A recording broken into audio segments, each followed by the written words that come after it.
El relator especial para la libertad de expresión de la ONU es uruguayo, se llama Edison Lanza. Ustedes saben esto porque lo informamos el año pasado y estamos en contacto con él. Desde Washington nos saluda. Edison, ¿cómo te va? Buenos días. ¿Cómo estás, Mariano? Bien, bueno, un gustazo hablar con vos después de tanto tiempo. El gusto es mío, estar en contacto con el país me llena de satisfacción. Antes de meternos en algunos casos puntuales, contanos cuál es tu misión, cuál es tu trabajo como relator especial para la libertad de expresión. Bueno, la Relatoría Especial para la Libertad de Expresión es una oficina que forma parte de la Comisión Interamericana de Derechos Humanos, pero que tiene autonomía e independencia técnica. Y el mandato de la Relatoría es monitorear, promover el derecho de acceso a la información pública y la libertad de expresión en todo el hemisferio, ¿verdad? Y por lo tanto tenemos una serie de instrumentos para hacer cumplir ese mandato. Nosotros emitimos informes periódicos, tenemos un informe anual muy completo que está por salir sobre la situación de la libertad de expresión en la región. También nosotros recibimos denuncias y peticiones de presuntas víctimas, ¿verdad?, de violación a su derecho a la libertad de expresión, y tramitamos esos casos dentro de la comisión, y si fuera el caso los promovemos ante la Corte Interamericana de Derechos Humanos. Por otro lado, brindamos asistencia técnica a la propia comisión en temas vinculados a libertad de expresión, a los estados, promovemos estándares y buenas prácticas, hacemos muchísimas visitas a los países de la región, ya sea visitas académicas como visitas de trabajo, para verificar la situación de libertad de expresión en los distintos países. Emitimos comunicados cuando hay violaciones graves o situaciones urgentes que atender, y recibimos en audiencia temática a personas o grupos de la sociedad civil o a los propios estados cuando quieren plantear un problema estructural en materia de derechos humanos en general, pero en nuestro caso participamos en las audiencias de libertad de expresión. Actualmente, esta semana es una semana de audiencias muy intensas en la comisión, y la comisión está recibiendo 55 audiencias sobre distintos temas de derechos humanos en toda la región, y tenemos unas 6 o 7 audiencias vinculadas a cuestiones de libertad de expresión. Así que hay una gama enorme de instrumentos y de actividades para cumplir los mandatos que tiene la relatoría, y bueno, en eso estamos. Es un trabajo a tiempo completo, los problemas en el hemisferio son muchos, pero bueno, con satisfacción, con gusto, porque es realmente un honor poder trabajar por la libertad de expresión en todo el hemisferio. ¿Cuál es el estado de situación de la libertad de prensa en América Latina? Bueno, es una pregunta que tendría que tomarme unos minutos, porque en realidad no hay una única respuesta. La verdad que la situación es muy heterogénea. Yo te diría que, bueno, hay un grupo de países que tiene un respeto y unas garantías básicas aseguradas y un clima proclive al ejercicio de la libertad de expresión, pero tenemos una serie de países, unos cuantos, donde tenemos problemas complejos, complicados y en algunos casos graves para el ejercicio de la libertad de expresión. Te diría, hay varias zonas del continente, sobre todo regiones de varios países, que están asoladas por el crimen organizado, y que el crimen organizado ha tomado la lamentable decisión de silenciar a los periodistas para, de algún modo, asegurar su dominio en la zona, muchas veces coludido con autoridades regionales, y esto pasa en varias zonas de México, de Guatemala, de Honduras, e incluso ahora lamentablemente en Paraguay, donde el último año tuvimos 3 asesinatos a periodistas.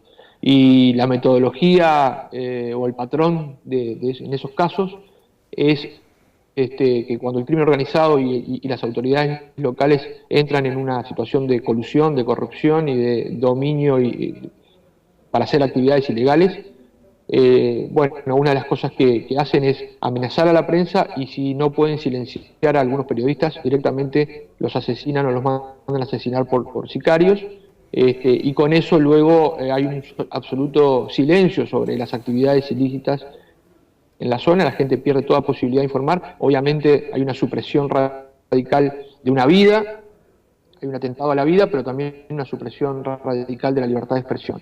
Así que ahí tenemos un problema grave. Por otro lado, tenemos situaciones extremadamente polarizadas y complejas como la de Venezuela, donde hoy realmente asistimos a una gama y a una serie de mecanismos de algún modo obstáculos para el ejercicio de la libertad de expresión, así como de represión muchas veces de las opiniones críticas y disidentes a través de distintos mecanismos que hacía tiempo que no veíamos funcionar todos juntos en un país. Hay bloqueo de páginas web que al gobierno no le gustan o que informa cuestiones que el gobierno no quiere que se informen, donde directamente se cierran las páginas web y esos medios de comunicación tienen que tratar de buscar la forma para evitar la censura.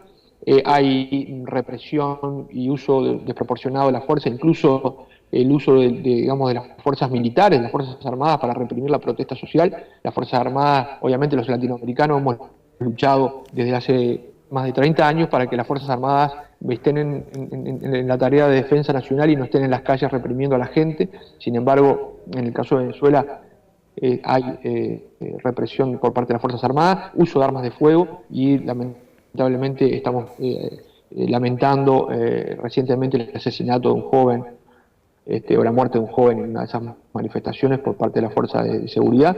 Hay una modalidad nueva en algunos países y esto también tiene que llamar a responsabilidad del sector privado, y es la compra de medios de comunicación con línea editorial crítica por parte de empresarios que luego se vuelven acólitos al poder.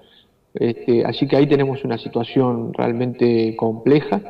Y luego tenemos situaciones que hay que seguir mejorando y que hay que seguir combatiendo. Por ejemplo, lo que tiene que ver con el uso del derecho penal en forma desproporcionada para criminalizar expresiones, la persecución a las radios comunitarias en distintos países de la región, sanciones administrativas totalmente desproporcionadas que también generan un efecto inhibidor de la expresión, como en el caso de la Ley de Comunicación de Ecuador. Los países han avanzado mucho en temas de acceso a la información pública, pero todavía queda un grupo de 5 o 6 países que no tienen leyes de acceso a la información pública. O sea, es variada, como ves, la situación según cada país, según la región. No me quiero olvidar de un tema importante, y es la emergencia del problema de la vigilancia y la ciberseguridad como una forma también de peligro para la libertad de expresión. Eso está presente en Estados Unidos. La represión, de la protesta pacífica también es un problema emergente en la región. La represión desproporcionada con, obstáculos para que la gente pueda manifestarse. Eso ocurre desde Estados Unidos pasando por Venezuela, México, Brasil. O sea que es un panorama complejo, por decirlo lo menos. Y contanos un poco cómo está parado Uruguay. Uno supone que nuestro país ocupa las mejores posiciones en cuanto al respeto de estas libertades. Sí, yo diría que sí.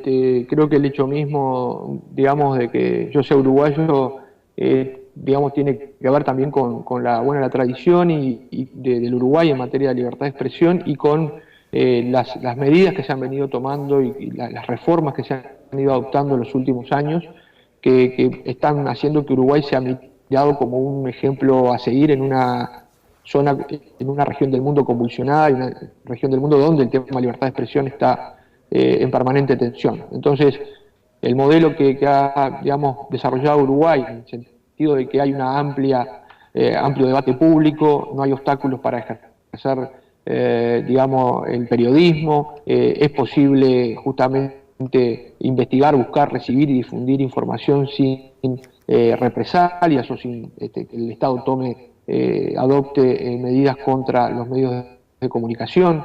El hecho de que se haya adoptado una ley de acceso a la información pública, que con todos sus problemas y discusiones está funcionando y está en manos del Poder Judicial la resolución de los conflictos que surgen en la aplicación de la ley. El hecho de que tenga una ley de radios comunitarias y que haya incluido progresivamente al sector comunitario en la radiodifusión, cosa que todavía está pendiente en países grandes como México, o en países donde tienen comunidades indígenas, como en el caso de Guatemala, que todavía no pueden tener acceso directo a medios. Bueno, el hecho de que se hayan despenalizado los delitos de comunicación. O sea, en Uruguay, por suerte, hace, digamos, muchísimo tiempo que no tenemos un periodista, digamos, procesado por cuestiones de expresar y por ejercer su profesión, y eso es realmente un cambio histórico.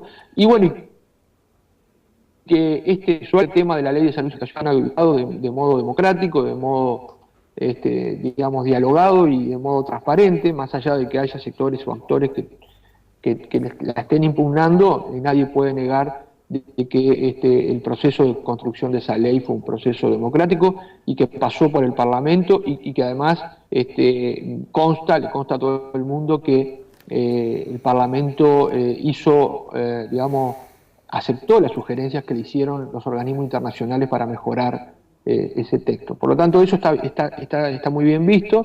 De todos modos, creo que Uruguay debería aspirar en la posición que está a ser el faro de libertad de expresión de la región, no debería quedarse solo en esto. Me parece que hay algunas cuentas y tareas pendientes, como la regulación y la asignación de la publicidad oficial de modo transparente y objetivo, para que no queden dudas de que ese recurso del Estado no está siendo utilizado para premiar o castigar a medios de comunicación, ni para servir a la carrera política de un dirigente político, sino como un recurso que el Estado utiliza para difundir sus programas, los servicios que presta a la población y a informar de los derechos, pero además contemplando a todos los medios de comunicación sin discriminación y distribuyendo la publicidad oficial de modo equitativo. Creo que esa es una gran tarea pendiente que tiene el Uruguay.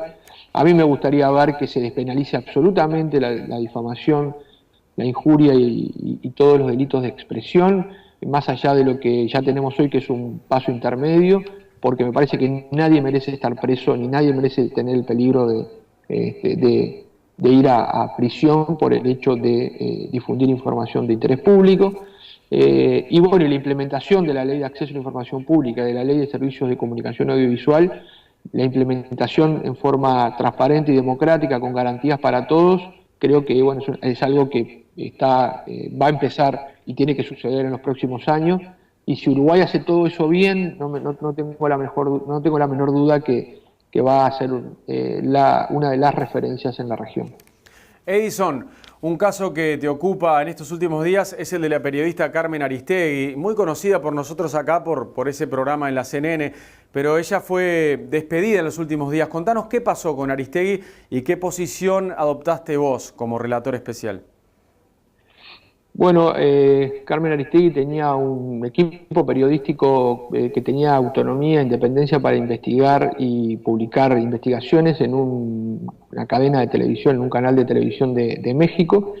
Y hay que recordar que Aristegui fue la que destapó el caso de una compra de lo que se llamó la Casa Blanca, una propiedad que costó $7 millones por parte de la familia del presidente Peña Nieto, lo cual le supuso un gran dolor de cabeza al presidente de México.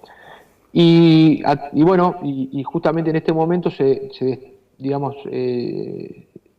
tuvo lugar una serie de desencuentros entre una serie de dos periodistas del equipo de Aristegui y el medio de comunicación. El medio de comunicación despidió a esos dos periodistas. Carmen Aristegui pidió la restitución de estos dos periodistas y también terminó siendo despedida. Por lo tanto, hay una fuerte, fuerte duda, una fuerte percepción de que este despido tiene que ver con las investigaciones que ha venido desarrollando Carmen Aristegui en relación con el actual gobierno de México. Hay relaciones entre los empresarios dueños de la empresa que despidió a Aristegui y la presidencia de México. Hay una persona que formó parte de la empresa que ahora es un asesor del presidente Peña Nieto. Hoy se está diciendo de que esta empresa habría recibido algunos beneficios por parte del gobierno en materia de telecomunicaciones. Por lo tanto, hay una fuerte sospecha en el mundo de los medios, del periodismo y de los derechos humanos, de que este despido pudo haber sido provocado por el papel, el rol y por las investigaciones que publica Carmen Aristegui. Nosotros lo que estamos haciendo es pedir, al Estado de México que arbitre una solución en este caso. Nosotros tenemos el mandato, digamos, nuestro mandato es frente a los estados y no frente a los medios de comunicación en forma directa, aunque si hay un mecanismo indirecto de censura, como es beneficiar a un medio para que despida a un periodista o presionar a un medio para que despida a un periodista, ahí podemos intervenir porque el Estado estaría justamente arbitrando, poniendo en marcha un mecanismo de censura previa. Eso hoy todavía está en discusión. Voy a México el lunes a informarme sobre esta situación y hablar con la propia Aristegui. Así que estamos en eso, ¿no? Digamos, preocupados, tomando nota de la fuerte preocupación que hay en la región porque esto sea un mecanismo de censura indirecta contra una voz justamente crítica y que no agrada al gobierno de México, pero también con la cautela que tiene que tener la relatoría, porque en principio esto comienza como un asunto entre un medio de comunicación privado y sus periodistas, y nosotros, nuestro mandato, nosotros podemos sugerir, recomendar acciones a los estados y no a los particulares. Edison, muchas gracias por estos minutos, fue más que interesante la charla y te mando un abrazo grande. Un abrazo, Mariano, y bueno, un saludo para el Uruguay y para la gente del Observador. Gracias, que te siga yendo bien allá con esta nueva función.